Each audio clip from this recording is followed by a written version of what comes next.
Film की शुरुआत में हमें एक बहुत बड़ा समंदर दिखाया जाता है। एक ऐसा समंदर जिसके अंदर भी एक दुनिया रहा करती थी, मरमेड्स, जल परियों की दुनिया।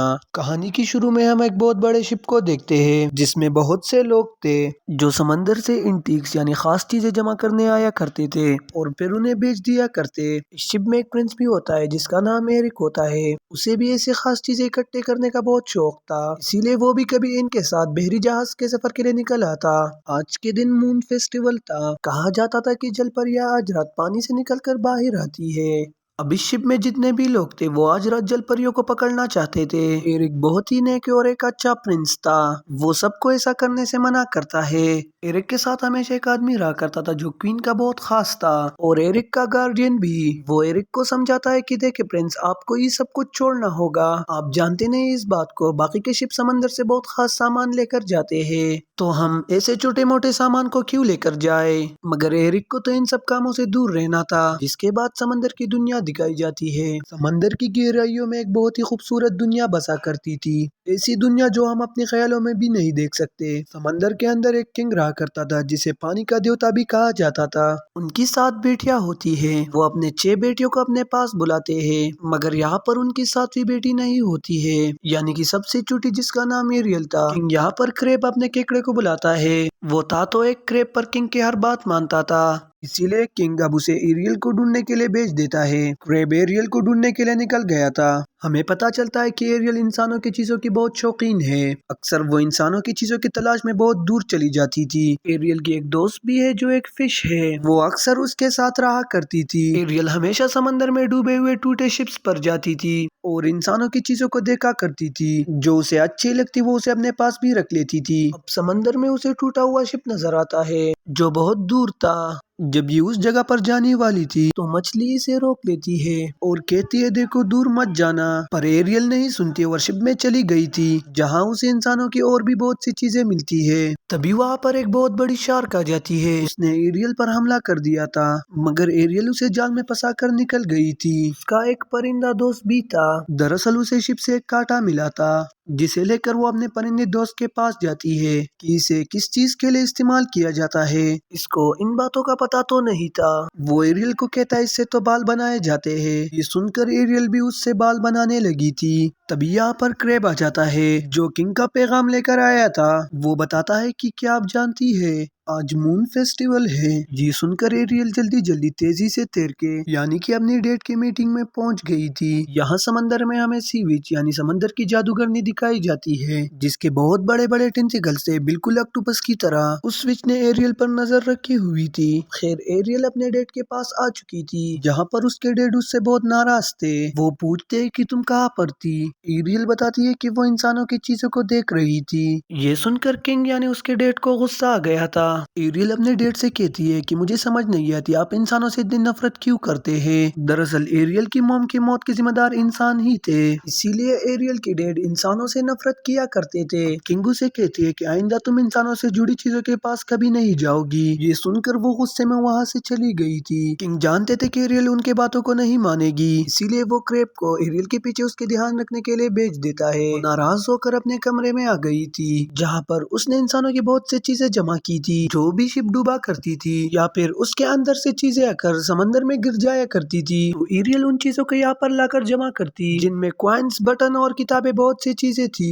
उसे ख्वाहिश थी कि वो इंसानों की दुनिया में जाकर सड़कों पर घूमे। तभी उसे पानी के ऊपर से धमाकों की आवाजें आती है। एरियल जब ऊपर जाकर देखती है उसे बहुत बड़ा शिप दिखाई देता है जिसमें लोग आतिशबाजी कर रहे थे। शिप किसी और का नहीं बल्कि प्रिंस एरिक का ही था। एरियल को ये चीजें देखकर बहुत खुशी होती है। वो सोचती है कि इंसान के पास कितनी नई नई चीजें हैं। दरअसल एरिक और उसके दोस्त शिप में जश्न मना रहे थे। एरिक भी आम इंसान की तरह उनके साथ मजे कर रहा था। उसके साथ जो गार्डियन रहा करता था वो एरिक को समझाता है देखिए आप प्रिंस से ऐसा मत करिए, पर एरिक को तो इन चीजों की परवाह ही नहीं थी। एरियल भी उनकी ये बातें सुनती है तो उसे एरिक की ये सोच अच्छी लग रही थी, वो कितना अच्छा इंसान है। तभी यहाँ पर एरिक और उसके साथियों को पता लगता है कि अचानक से मौसम खराब हो गया है, बारिश भी होने लगी थी और समंदर में भी बहुत बहुत तेज लहरें थी, इतनी तेज कि वो इनके शिप को भी डुबा सकती थी। इसीलिए सबके सब शिप से कूदने लगते हैं। वो छोटी कश्तियों में बैठकर यहाँ से अपनी जान बचाना चाहते थे। इनके शिप में आग भी लग गई थी। सभी शिप से निकल आए थे सिवाय एरिक की। जब वो छलांग लगाने लगता है कि उसका डॉग अभी भी उस शिप में ही था, इसीलिए वो अपने डॉग को बचाने जाता है। तो समंदर की एक लहर इतनी तेजी से आई थी, उसके शिप के 2 टुकड़े हो गए थे और एरिक समंदर में डूब जाता है। एरियल भी वहाँ पर ये सब देख रही थी। एरिक डूबता पानी की गहराइयों में चला गया था। वहाँ पर एरियल अब उसकी जान बचाती है। वो उसे पानी से निकाल कर बाहर ले आई थी। पहली बार उसने एक इंसान को देखा था, उसे हाथ लगाया था। वो उसे बचाकर किनारे पर ले आती है। एरिक बेहोश था, वो उसे होश में लाने की कोशिश कर रही थी। यहाँ पर उसके जानवर दोस्त भी थे। वो सभी आपस में ये बातें करते हैं कि किंग को ये बात कोई नहीं बताएगा कि एरियल ने किसी इंसान की जान बचाई है। उधर एरियल एरिक को होश में लाने की कोशिश कर रही थी, मगर तभी महल से कुछ गार्ड आ जाते हैं जो एरिक की तलाश में आए थे। जब एरिक अपनी आंखें खोलता है तो गार्ड आकर उसे अपने साथ ले गए थे। उसने एरियल को नहीं देखा था, पर वो जानता था किसी लड़की ने उसकी जान बचाई है। एरियल भी गार्ड को देखकर चुप गई थी। ये सब वो पानी की विच भी देख रही थी, जिसको हमने कहानी के शुरू में देखा था। उसका इस चीज के पीछे एक बहुत बड़ा मकसद था। अब हम एरियल को देखते हैं जब से वो इंसान से मिली है, यानी कि एरिक से और ज्यादा कोई रहने लगी थी। तो वो इंसानों की दुनिया में जाना चाहती थी। रोज वो एरिक का इंतजार करती, शायद वो उसे ढूंढने पानी पर जरूर आएगा। दूसरी तरफ एरिक जिसका इलाज चल रहा था, वो ठीक होकर अपने मोम के पास आता है, जो कि एक क्वीन थी। वो अपने मोम से पूछता है कि आप लोगों को वो लड़की मिली जिसने उस रात मेरी जान बचाई थी? उसकी मोम कहती है नहीं, अभी तो नहीं, पर हाँ, हम जल्दी उसे ढूंढ लेंगे। पर बेटे, आपको भी आराम करना होगा। एरिक कहता है कि नहीं, मैं ठीक हूँ, मुझे बस जल्दी उस लड़की को ढूंढना है जिसने मेरी जान बचाई। मैं उसे देखना चाहता हूँ। एरिक को भी इस बात पर शक था कि वो लड़की शायद एक मरमेड है, इसने उसकी जान बचाई थी। वो रोज समंदर के किनारे जाकर एरियल को ढूंढा करता था। वो शिप पर भी जाता है, उसे यकीन था कि अगर वो फिर से अपनी जान खतरे में डालेगा तो वो जल परी उसे बचाने जरूर आएगी। उधर पानी में भी एरियल कोई रहने लगी थी। उसकी बहनें समंदर में गिरे हुए शिप को हटा रही थी, जो कि एरिक का शिप था। एरियल यहाँ पर अपने बहनों से कोई बात नहीं करती। उसके डैड को भी उस पर शक हो गया था। एरियल को किसी इंसान से प्यार हो गया है। एरियल के डैड यानी किंग क्रेब्स से पूछते हैं, उसने भी सब सच बता दिया था कि हाँ, एरियल ने एक इंसान की जान को बचाया था। ये बातें सुनकर किंग को बहुत गुस्सा आ गया था। उनके पास बहुत पावर थी, वो वहाँ एरियल के पास रखी हुई इंसानी चीजों को तबाह कर देते हैं। एरियल अपने डैड को बहुत रोक रही थी, और वो तो किसी चीज से भी मना नहीं होते। ये सब देखकर एरियल बहुत दुखी हो गई थी। तभी उसके सामने शीशे में वही विच आ जाती है जिसने उस पर नजर रखी हुई थी। वो एरियल को बताती है कि मैं तुम्हारी आंटी हूँ, मुझे सब लोग सी विच यानी समंदर की जादूगरनी के नाम से जानते हैं, मगर मुझे पता है तुम्हें क्या चाहिए। अगर तुम वो सब चाहती हो तो तुम्हें मुझसे मिलने आना होगा। एरियल उस विच से मिलने चली गई थी। विच कहती है कि मैं जानती हूँ कि तुम्हें एक इंसान से प्यार है और इंसानों की दुनिया में जाना चाहती हो। मैं तुम्हारी मदद कर सकती हूँ, पर इसके बदले तुम्हें मेरा एक काम करना होगा। मेरी एक शर्त है, वो ये, तुम्हें इंसान में मैं तो बदल दूंगी, मैं चलने के लिए पाँव भी दे सकती हूँ, पर तुम्हें 3 दिन के अंदर अंदर वापस आना होगा। अपने प्यार के बारे में उस इंसान को बताना होगा, मगर इसके बदले तुम्हें अपनी आवाज को मुझे देना है। अगर तुमने अपने प्यार के बारे में उस इंसान को ना बताया तो फिर हमेशा हमेशा के लिए मेरे पास रहना होगा। एरियल इतने सारे विच के शर्तों को सुनकर डर गई थी। वो वापस जाने लगती है। ये देखकर विच कहती है, ठीक है, चली जाओ, मेरी बात मत मानो और सारी जिंदगी अपने डैड के पास रहना, जो तुम्हें कभी भी इंसान से मिलने नहीं देंगे। ये सुनकर एरियल विच के पास वापस आ जाती है और उसकी हर बात मानने को तैयार हो गई थी।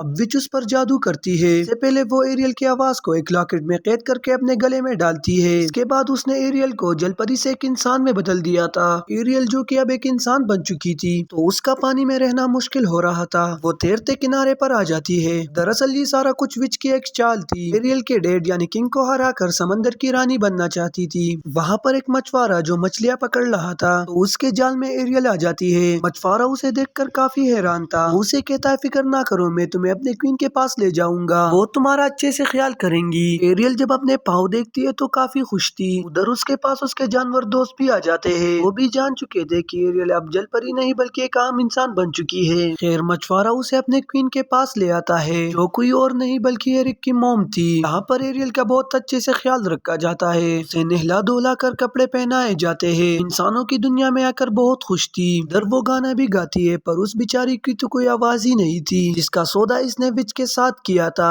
वहाँ पर एरिक इससे मिलने आता है। ये देखकर काफी हैरान होती है, पर एरिक ने इसे नहीं पहचाना था। एरिक को भी ये लग रहा था कि जो लड़की इसके महल में आई है, इसी ने उसकी जान बचाई है। जब एरिक एरियल को देखता है तो कहता है, अच्छा हुआ तुम्हारी जान बच गई, तुम आराम से हमारे महल में रह सकती हो। बेचारी एरियल उसे ये भी नहीं बता पाती कि उसकी जान किसी और ने नहीं बल्कि इसी ने बचाई थी। जब एरिक चला जाता है तो उसके पास उधर क्रैब आ गया था, जो उसे बताता है कि तुम्हें 3 दिन के अंदर अंदर अपने प्यार को सब बताना होगा, ना विच तुम्हें हमेशा हमेशा के लिए अपने पास रख लेंगी। ना सुनकर एरियल वहाँ से चली जाती है। अब जब वो इंसानों की दुनिया में आ गई थी तो उसे बहुत कुछ देखना था। वो इसी तरह महल में घूमते घूमते कमरे में आ गई थी जहाँ पर एरिक ने खास चीजों को रखा हुआ था जो वो समंदर से लाया करता था। वहाँ पर एरियल पड़ी हुई एक जल परी को भी देखता है, मगर उसने दोबारा उसे अपनी जगह पर रख दिया था। वहाँ पर एरिक भी आ जाता है जो खुद अब एरियल को चीजें दिखाने लगा था। एरियल उसे एक पत्थर को तोड़कर हीरा निकाल कर देती है। वो एरियल को अलग अलग मुल्कों के नक्शे भी दिखाता है। उन्हें देखकर ऐसा लग रहा था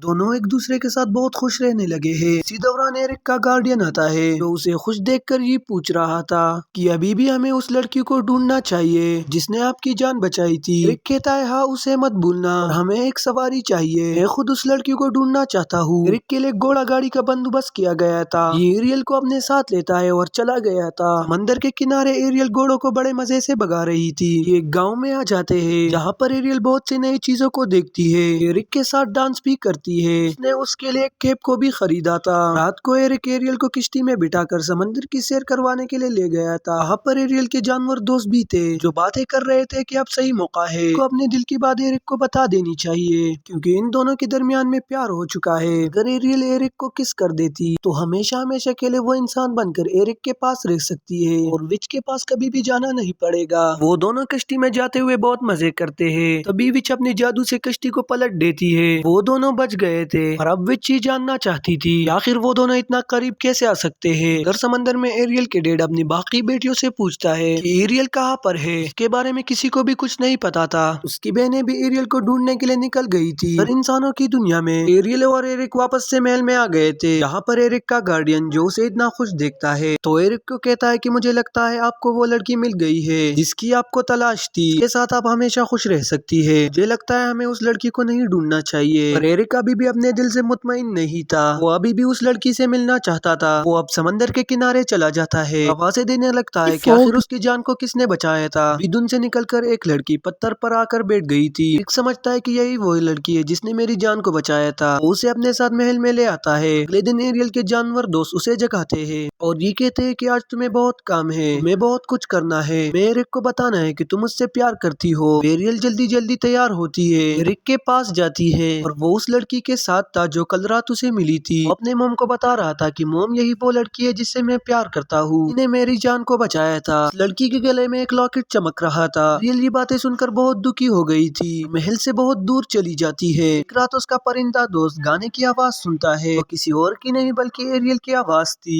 जो उसी लॉकेट से आ रही थी जो उस लड़की ने पहना हुआ था। तो कल रात एरिक को मिली थी वो कोई और नहीं बल्कि विच थी। ने खूबसूरत लड़की का रूप लिया था। ये सब जानने के बाद एरियल के दोस्त उसके पास जाते हैं और उसे सब बताते हैं और कहते हैं तुम्हें अपने प्यार को हासिल करना होगा, वो विच जीत जाएगी और फिर तुम कभी भी इंसान बनकर यहाँ पर नहीं रह सकती। ये बातें सुनकर एरियल दोबारा महल में आ जाती है। वहाँ महल में एरिक और उस लड़की की मंगनी होने वाली थी। एरिक की मॉम पूछती है क्या तुम वाकई इस लड़की से प्यार करते हो, क्योंकि कल तक तो तुम एरियल के साथ बहुत खुश थे। एरिक कहता है कि इस बारे में मैं तो खुद नहीं जानता, आखिर बात क्या है। वहाँ पर एरियल के दोस्त आ जाते हैं। उन्होंने उस लड़की यानी विच पर हमला कर दिया था। पर एरियल आकर सबसे पहले उसके गले से लॉकेट को उतारती है। मैं उसकी आवाज कैद थी। आवाज आने के बाद वो एरिक को बताती है कि मैं ही वो लड़की हूँ जिसने तुम्हारी जान बचाई थी। भी अपने असली रूप में आ जाती है। वो अपने बड़े बड़े टेंटिकल से सब पर हमला कर देती है। एरियल जो वापस जलपरी के रूप में आ गई थी तो वो उसे दोबारा से अपने साथ समंदर में ले गई थी। समंदर में एरियल के डैड आ गए थे जिनको विच बताती है हमारी बेटी की मुझसे एक डील हुई थी, इसी डील जो तुम चाहकर भी नहीं तोड़ सकते। एरियल के डैड अपनी बेटी को बचाने के लिए अपनी जान का सौदा विच से कर लेते हैं। विच ने अपने जादू से किंग को मार दिया था और उनका जादुई हथियार भी ले लेती है।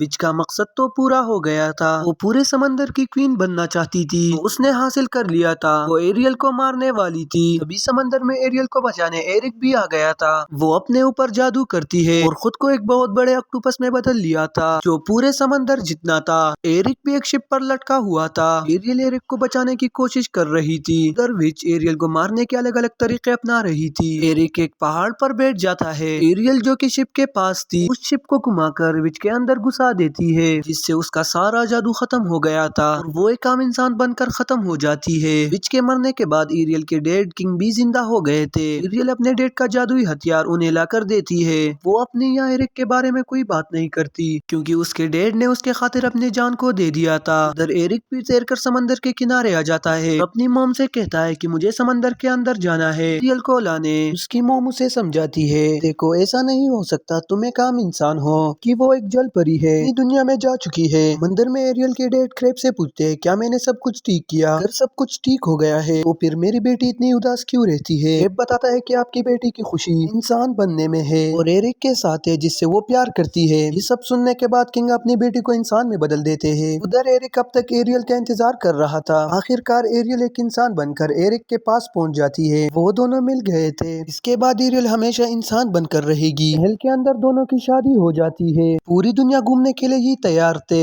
एरिक अपनी मॉम से मिलता है और जाने से पहले एरियल अपने डैड से मिलती है। उसके डैड बताते हैं कि मैं गलत था, हर इंसान बुरा नहीं होता, अब हम मरमेड मिलकर इंसानों के साथ रहेंगे। ये सुनकर एरियल बहुत खुश होती है। इसी के साथ हमारी कहानी का खात्मा हो जाता है।